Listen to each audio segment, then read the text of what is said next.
Well, good morning, folks. Welcome to Canberra, the Reserve Bank of Australia. I thought I'd just point that one out to you, right near the Canberra Law Courts. That's where we are right now.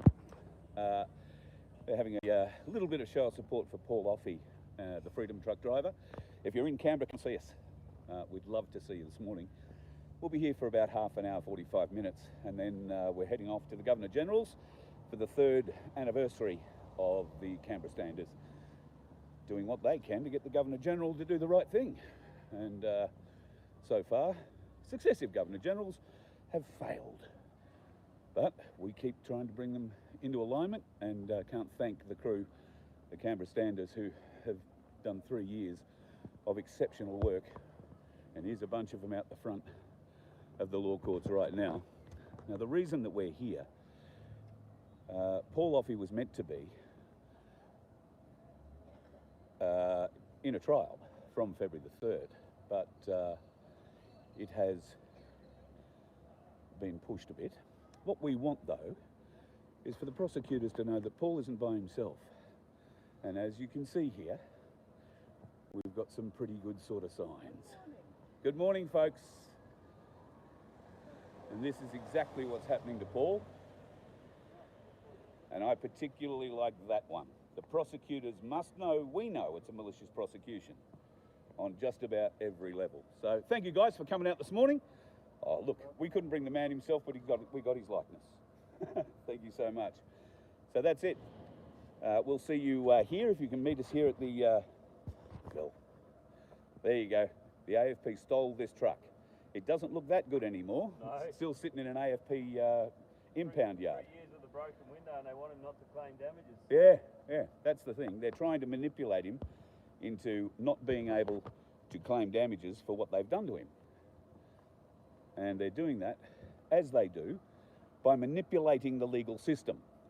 The lawyers here, in that building, right there, that is the DPP building, right?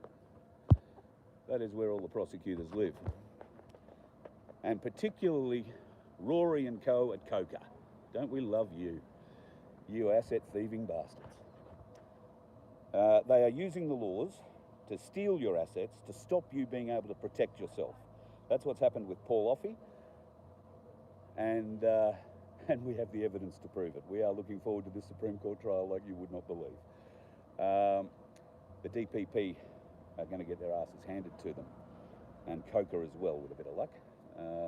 We need to expose the illegalities of what this combined two-pronged attack on Paul has been, and we need to point out to the people, and hopefully to the judiciary, just how unlawful they've acted, how maliciously they have acted, and to use the Coca laws, which is the confiscation laws against organised crime.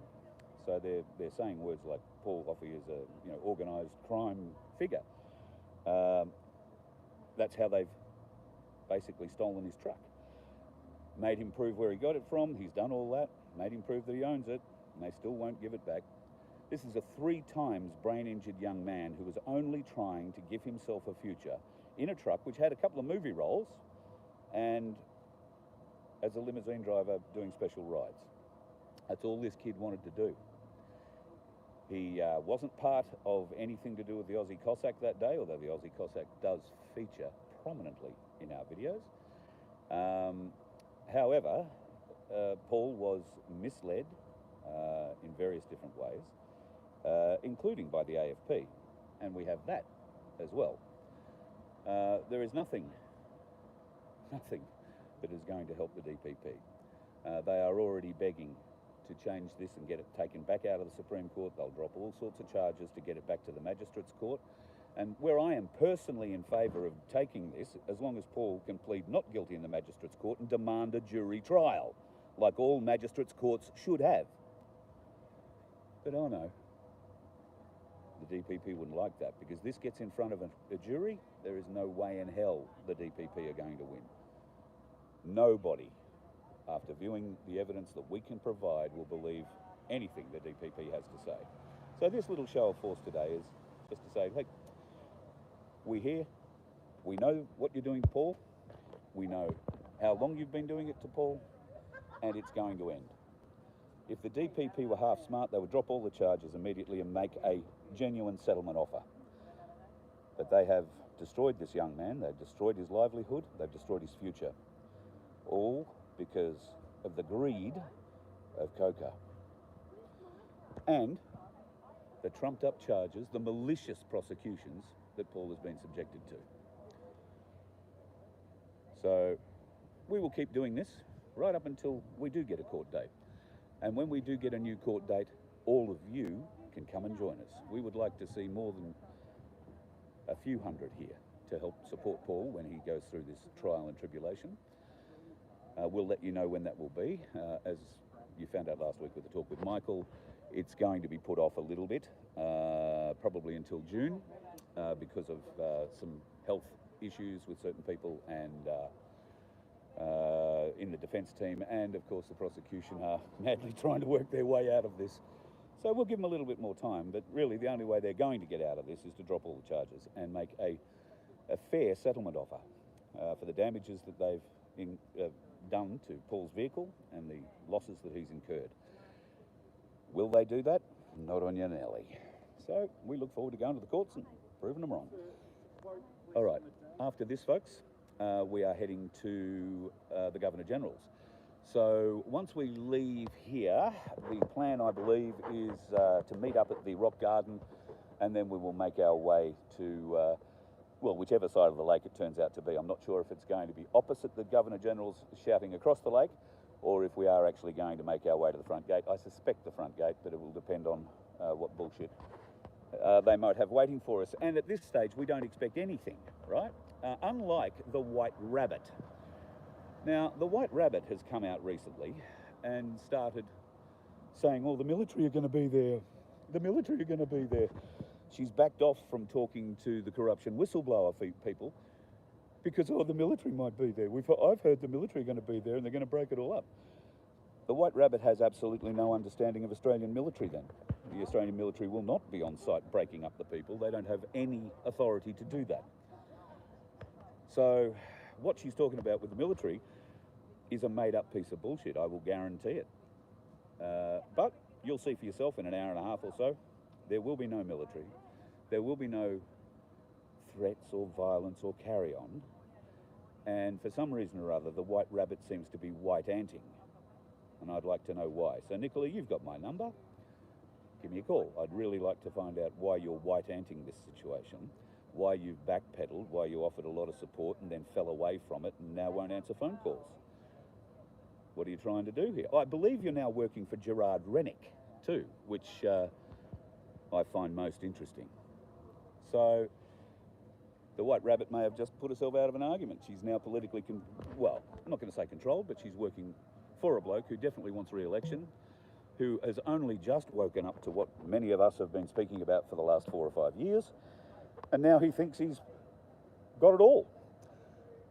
Well, I've not seen him support any of us. Has he come and supported you much? He won't even talk to me. He will talk to the White Rabbit, though. And she will parrot whatever he says. By the sound of it, oh, the military are coming. The military are coming. Fuck, the only way the military are coming is if there's a bloody parade at the Governor-General's. And if you knew anything about military, you'd know that. All right, I'm going to go and be part of the people here for the next quarter of an hour or so. We're going to leave here at about 8:30, 8:45, make our way to the Rock Garden. And from there, we will be at the Governor-General's for the 10 o'clock calling out. And, well, it's the first time I've been to the GG since we've had a new GG, so we may add a few new things to call out while we're there. Anyway, look forward to seeing you folks. I hope you have a lovely day today. It is a beautiful day in Canberra. I mean, have a look at that sky. Truly magnificent. And if you can, please support online or be here in person, even better. I know there's a lot of people coming for the 3rd anniversary today, and apologies from Guru and Mel. Unfortunately, a bit of sad news. Guru's mother passed away the other day, so he won't be here this weekend. They're sorting out funeral arrangements and getting all that sorted. So my condolences to Dave and his family. It's never easy when you lose your mum, even though she was 92 and like many of them at that age, are pretty ready to go, but it doesn't make it any easier. So my thoughts are with Dave and Mel and the family at the moment, and I know yours will be too. Unfortunately, Mel and Dave won't be here this weekend because of what's going on. So apologies to all and sundry for that. But they are here in spirit, and certainly I've sent a few warriors down to help us. So yeah, we're looking forward to it. Yes, Stu, Rennick. Rennick now thinks he's one of us. Except he won't answer the phone to one of us. He won't talk to one of us. He doesn't understand, really, the arguments that any of us would make. But he has the White Rabbit now to help him sort that out. If you're a big follower of the White Rabbit, I would start really appraising what you're doing there, or what she's doing there. Because what she's done today is try and white ant the events of today and tomorrow. So there is a big event happening tomorrow too. Hopefully a lot of the people who turn up today will be staying for tomorrow. The corruption whistleblowers' grand jury indictments will be read out tomorrow. Now that's happening at Magna Carta Park, which is beside Old Parliament House, and it'll happen from midday. I will be back on the property this afternoon, and I will have Peter and Donna on for a bit of a chat to explain to you how the indictment process will work. And you will be able to download a number of documents, including the brief of evidence, from the VoF HQ website a little later on this morning. I think it's been emailed to Vince. I've just got to make sure he's awake and we can get it up. And hopefully he'll put this show up on Rumble as well, so we can get it across. So folks, yes, if you want to learn more about what's happening tomorrow with the corruption whistleblower grand jury indictments, then hang around. I'll do another little live later on from the Governor-General's. Then this afternoon I'll be back on the property. We'll sit down with Donna and Peter and actually go through the document, try and explain it to you. And if you want a copy of it of your own, then by then it should be up on our website at vofhq.com for you to download and peruse. There is a lot of information, particularly in the evidence brief. You don't have to read every page and every syllable. However, you might find it very interesting, and it's extremely educational, where it points out where the seal was stolen, how the seal was stolen, and so many other bits and pieces. So it's going to be a very good day tomorrow too. It's a picnic in the park, so bring your seat, bring your rug, bring a sandwich or bring a snag, and join us at midday. Magna Carta Park, just beside Old Parliament House. It's not going to be a long day by any stretch of the imagination. In fact, the formal part of it, I think, and it's what we're going to test this afternoon, but I think that presentation will only go maybe 20 to 30 minutes at the most. From then, you'll be able to sit around, join with us, have some conversations, and maybe do a little bit of networking, make some new friends. We always like making new friends around here, folks. We love to have you here. That's what I like to see, a prosecutor wandering across here. And I want to say, I know that prosecutor. I won't put the camera on him just now because prosecutors can be funny about things like that. But he's certainly taking a great deal of interest in us. And that's what we want. That's what we want.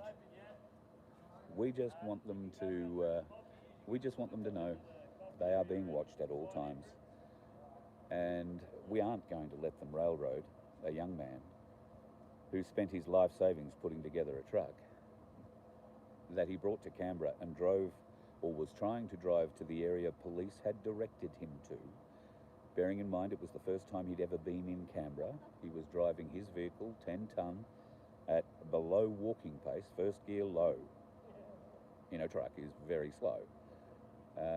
Walking pace is 3 times as fast as he was going.